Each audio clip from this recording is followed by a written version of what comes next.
Hi everybody, and welcome back to video number 3 in chapter 5.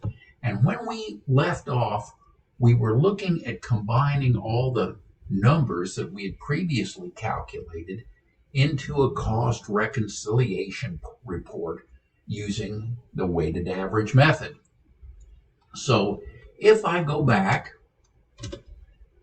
to the previous slide, just to review these numbers, here is our materials of the cost transferred out and the cost of ending inventory, and the same cost of ending inventory for conversion and the cost of the units transferred out for conversion as well.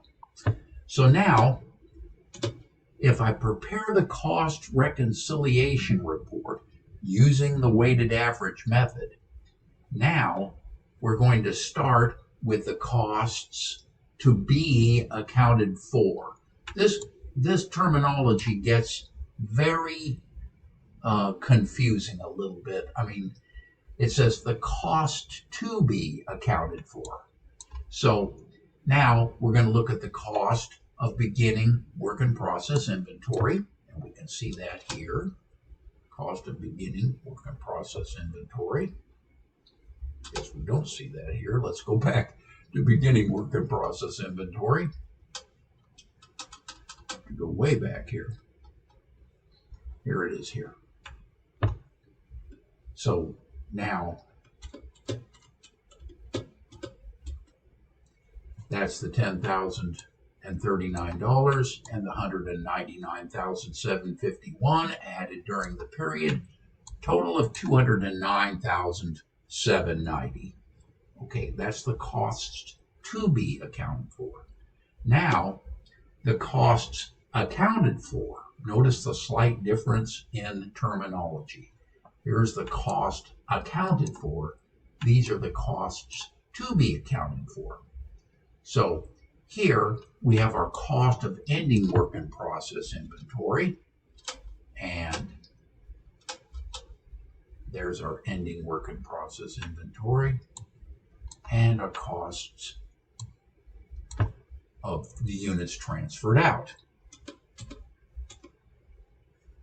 And you can see that the total cost to be accounted for is reconciled to the cost accounted for here. So again, that's the cost of beginning work in process plus the cost added during the period gives me my total cost to be accounted for. And then the cost accounted for is the cost of the ending work in process inventory plus the cost of the units transferred out. Okay. That's a little tricky to understand. I think you'll need to study that in a little more depth before you really understand it. Okay.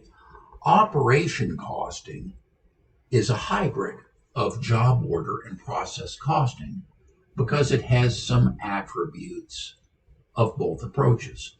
Operation costing is commonly used when batches of many different products pass through the same processing department. For example, a shoe manufacturer. Each batch of shoes may be charged for its own specific material costs. You can understand that shoes made with expensive leather would be charged more than shoes made with inexpensive synthetic materials, right? So then the same conversion cost per unit might be assigned to each pair of shoes, regardless of the type of materials, whether it's leather or synthetic. All right, that ends chapter 5. And when we return, we'll take a look at chapter 6. Until that time, bye for now.